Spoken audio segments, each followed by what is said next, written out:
Dieu en tant que conscience individuelle. Il n'y a pas une conscience infinie et votre conscience est la mienne, sinon il y aurait l'infinité plus quelque chose, ce qui ne peut pas être. Par conséquent, la conscience infinie qui est Dieu est la conscience que nous sommes. Étant donné notre unicité avec Dieu, nous avons individuellement accès à la nature infinie de l'être de Dieu, à la vie de Dieu éternelle et infinie. Dieu est conscience. Nous sommes cette conscience individualisée. Cette conscience est cependant une seule conscience indivisible, indestructible, immortelle, éternelle et par-dessus tout omniprésente, ici où nous sommes, et omnipotente.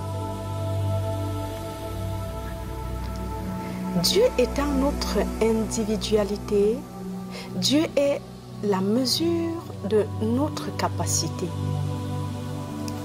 L'être infini est la mesure de notre être. L'être infini est la capacité de notre être. Et maintenant, en cet instant même, nous devons le reconnaître et nous soumettre à lui. En nous rappelant cela chaque jour, ce moment particulier que nous vivons et que nous rendons maintenant heureux, joyeux et prospère devient le moment continu de chaque jour, de chaque année. Cela, aucun homme ne peut nous l'enlever. Même nous ne pourrons pas le limiter en un jour ou en une année.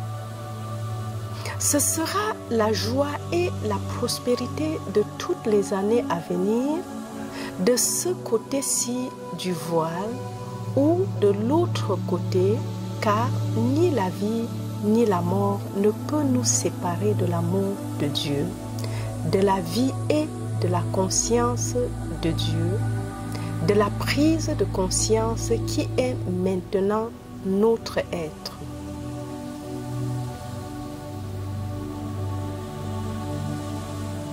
Dieu est conscience. Par conséquent, il ne peut y avoir qu'une seule conscience.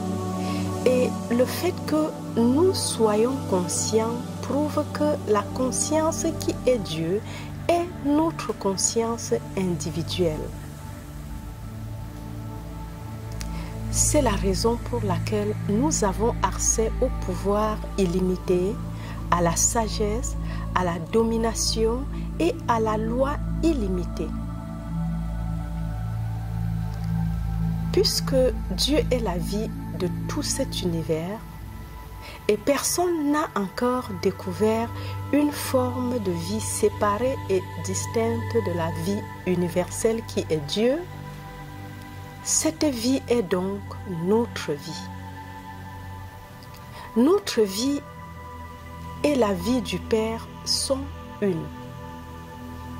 La vie qui est Dieu est la vie qui est l'homme.